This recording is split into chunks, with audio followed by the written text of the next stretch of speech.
एक छोटे से गांव में रहता था राम भक्त हनुमान का एक परम भक्त रामदास नाम का एक किसान। वो दिन रात राम नाम जपता था और हनुमान जी की पूजा करता था। उसकी भक्ति देखकर देवता भी मंत्रमुग्ध हो जाते थे। गांव के लोग रामदास की इस अटूट भक्ति को देखकर अचंभित रह जाते थे।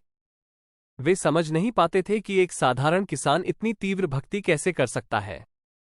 कुछ लोग उसे पागल भी कहते थे, लेकिन रामदास की एकाग्रता कभी भंग नहीं हुई। एक बार गांव में एक भीषण अकाल पड़ गया। आसमान मानो मिट्टी की तरह हो गया था। न तो सूर्य की किरणें दिखाई देती थीं और न ही बादल का कोई निशान। फसलें सूखकर कांटों में बदल गईं और नदियां तालाब चट्टानों की तरह सूख गए। पशु पक्षी भी इस कठोर परिस्थिति से त्राही त्राही कर उठे। गांव के लोग भूख और प्यास से व्याकुल हो गए। उनके पास खाने पीने के लिए कुछ नहीं बचा था। बच्चे रोते बिलखते थे और बुजुर्ग लाचार होकर अपनी नियति को स्वीकार करने लगे। रामदास भी इस त्रासदी से अछूता नहीं रहा। उसके मन में भी पीड़ा थी, लेकिन उसके चेहरे पर विश्वास की एक ज्योति हमेशा जलती रहती थी। वो जानता था कि हनुमान जी उसका साथ नहीं छोड़ेंगे। एक दिन रामदास ने गांव के लोगों को इकट्ठा किया। उनके दुख को देखकर उसका हृदय द्रवित हो गया। उसने कहा, हे मेरे भाइयों और बहनों, हमें निराश नहीं होना चाहिए। हमारे रामचंद्र जी और हनुमान जी हमारे साथ हैं। हमें प्रार्थना करनी चाहिए और उनके प्रति अपनी आस्था को मजबूत करना चाहिए। रामदास ने गांव में एक हवन यज्ञ का आयोजन किया। पूरे गांव के लोग एकत्रित हुए और हनुमान जी की आराधना करने लगे। रामदास ने अग्नि में आहुति देते हुए कहा, हे हनुमान जी, आप हमारे संकट मोचन हैं। कृपया हमें इस कठिन समय से बचाएं। यज्ञ के दौरान एक अद्भुत घटना घटी। आकाश में एक तेजस्वी प्रकाश दिखाई दिया। सभी लोग आश्चर्यचकित होकर उस ओर देखने लगे। धीरे धीरे प्रकाश का रूप एक विशालकाय वानर का हो गया। वो वानर कोई और नहीं बल्कि स्वयं हनुमान जी थे।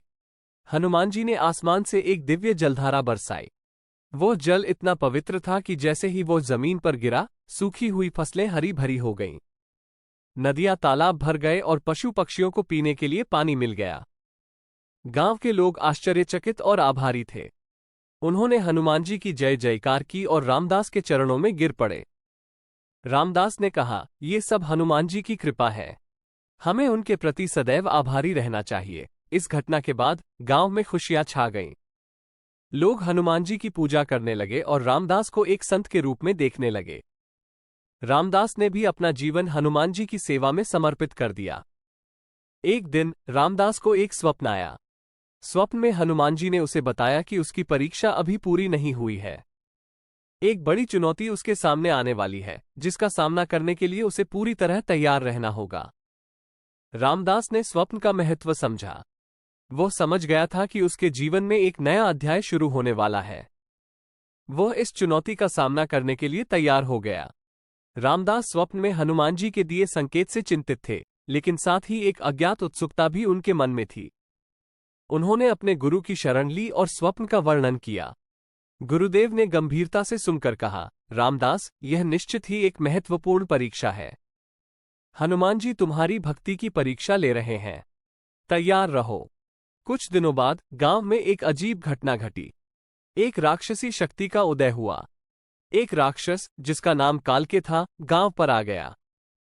वो अत्यंत क्रूर और शक्तिशाली था। वो लोगों को भयभीत कर रहा था और उनके जानवरों को खा रहा था। गांव में दहशत फैल गई। लोग अपने घरों में दुबक गए। कोई भी राक्षस का सामना करने की हिम्मत नहीं जुटा पा रहा था। इस बीच रामदास ने हनुमान जी की पूजा अर्चना में और भी अधिक समय लगाना शुरू कर दिया। एक रात कालके ने गांव पर हमला करने का फैसला किया। वह एक विशालकाय रूप धारण करके गांव की ओर बढ़ा। लोग चीख पुकार मचाने लगे। रामदास ने इस अवसर को एक चुनौती के रूप में लिया। वह हनुमान जी के नाम का जाप करते हुए राक्षस की ओर बढ़ा। कालके ने रामदास को देखकर हंसा और कहा, तुम एक साधारण किसान हो, मुझसे लड़ने की हिम्मत कैसे की? रामदास ने दृढ़ता से कहा, मैं अकेला नहीं हूं, मेरे साथ हनुमान जी हैं। कालके ने हंसी में लुढ़क गया और रामदास पर हमला करने के लिए बढ़ा। लेकिन जैसे ही वो रामदास के पास पहुंचा, एक अद्भुत परिवर्तन हुआ। रामदास के शरीर में एक अदृश्य शक्ति का संचार हुआ। वो विशालकाय हो गया और उसके शरीर से अग्नि की लपटें निकलने लगीं। कालके दंग रह गया। उसने पहली बार देखा था कि एक साधारण इंसान इतनी शक्ति से युक्त हो सकता है। दोनों के बीच एक भयंकर युद्ध शुरू हो गया। काल्के की ताकत बहुत अधिक थी, लेकिन रामदास की हनुमान जी की कृपा से वो उसका डटकर सामना कर रहा था। युद्ध घंटों तक चलता रहा। अंत में जब काल्के की शक्ति कम होने लगी तो रामदास ने एक जोरदार प्रहार किया। काल्के धराशायी हो गया और मर गया। गांव के लोग इस अद्भुत दृश्य को देखकर दंग रह गए। वे रामदास को भगवान के रूप में देखने लगे। रामदास ने विनम्रतापूर्वक कहा, ये सब हनुमान जी की कृपा है। मैं तो सिर्फ उनके एक सेवक हूं। काल्के के मरने के बाद गांव में शांति वापस लौट आई। लोग रामदास के प्रति और भी अधिक श्रद्धा रखने लगे। रामदास ने अपना जीवन हनुमान जी की सेवा में समर्पित कर दिया और गांव के लोगों को धर्म के मार्ग पर चलने की प्रेरणा दी। काल्के के मृत्यु के बाद गांव में एक नई शांति का आगमन हुआ। लोग रामदास को भगवान के समान मानने लगे। उनकी ख्याति दूर दूर तक फैल गई। लेकिन रामदास ने इस लोकप्रियता का दुरुपयोग नहीं किया। वे सदैव विनम्र रहे और हनुमान जी की भक्ति में लीन रहे। एक दिन एक साधु गांव में आए। उनका नाम था वृद्धावान। वह एक सिद्ध पुरुष थे जिनके पास अद्भुत शक्तियां थीं। उन्होंने रामदास की भक्ति की प्रशंसा की और कहा, रामदास, तुम्हारी भक्ति अद्वितीय है, लेकिन तुम्हें अभी और भी कठिन परीक्षाओं का सामना करना होगा। रामदास ने साधु के शब्दों को गंभीरता से लिया। वह जानता था कि उसकी यात्रा अभी पूरी नहीं हुई है। कुछ समय बाद गांव में एक भयानक अग्निकांड हुआ। आग ने पूरे गांव को अपनी चपेट में ले लिया। लोग घबरा गए और भागने लगे। रामदास ने हिम्मत नहीं हारी। वो हनुमान जी का नाम लेते हुए आग की लपटों में कूद गए। लोग दंग रह गए। उन्हें लगा कि रामदास जलकर मर जाएंगे, लेकिन ऐसा नहीं हुआ। रामदास ने अपने शरीर से एक जलधारा निकाली, जिससे आग बुझ गई। गांव के लोग आश्चर्यचकित थे। वे समझ नहीं पा रहे थे कि ऐसा कैसे हो सकता है। रामदास ने उन्हें बताया कि यह हनुमान जी की कृपा है। इस घटना के बाद रामदास की ख्याति और भी बढ़ गई। लोग उसे एक चमत्कारी पुरुष मानने लगे। लेकिन रामदास ने इस लोकप्रियता से दूरी बनाए रखी।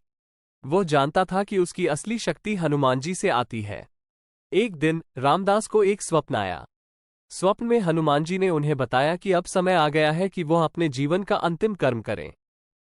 उन्हें एक पवित्र स्थान पर जाना है और वहां एक विशेष पूजा करनी है। रामदास ने स्वप्न का महत्व समझा। उन्होंने अपने गुरु वृद्धावान से सलाह ली। गुरुदेव ने कहा, ये तुम्हारी आखिरी परीक्षा है रामदास। इस परीक्षा को पार करने के बाद ही तुम्हें पूर्णता मिलेगी। रामदास ने निर्णय लिया। उन्होंने अपने गांव वालों को विदा किया और पवित्र स्थान की ओर चल पड़े। उनकी यात्रा कठिन थी, लेकिन उनके मन में दृढ़ विश्वास था। रामदास ने अपने गुरु के आशीर्वाद लेकर पवित्र स्थान की ओर प्रस्थान किया। यात्रा कठिन थी। पहाड़ों और जंगलों से होकर गुजरना पड़ा। कई बार तो भोजन और पानी की भी कमी हुई, लेकिन रामदास दृढ़ निश्चयी थे। हनुमान जी की कृपा पर भरोसा करते हुए वे आगे बढ़ते गए। अंततः उन्होंने उस पवित्र स्थान को पा लिया। यह एक गुफा थी जिसके भीतर एक शिवलिंग था। रामदास ने उस स्थान को पवित्र मानते हुए वहीं निवास किया। उन्होंने कठोर तपस्या शुरू की। दिन रात हनुमान जी की आराधना में लीन रहे। एक दिन तपस्या के दौरान उन्हें एक दिव्य प्रकाश दिखाई दिया। धीरे धीरे उस प्रकाश से एक रूप उभरा। वह रूप हनुमान जी का था। हनुमान जी ने मुस्कुराते हुए कहा, रामदास, तेरी भक्ति ने मुझे प्रसन्न किया है। अब समय आ गया है कि तुझे मुक्ति मिले। रामदास के शरीर से एक तेजस्वी प्रकाश निकला और वह अंतरिक्ष में विलीन हो गए। उस क्षण पूरे ब्रह्मांड में एक कंपन हुआ। देवतागण भी रामदास की सिद्धि पर आश्चर्यचकित थे। रामदास के शरीर से एक दिव्य पुष्प निकला जो धरती पर आकर गिरा। उस पुष्प से एक वृक्ष उत्पन्न हुआ जो सदैव फल और फूलों से लदा रहता था। लोग उस वृक्ष को पूजने लगे और उसे रामदास वृक्ष के नाम से पुकारने लगे।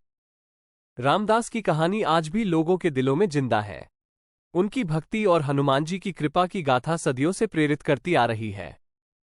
लोग आज भी उनके नाम का जाप करते हैं और उनकी कृपा की कामना करते हैं।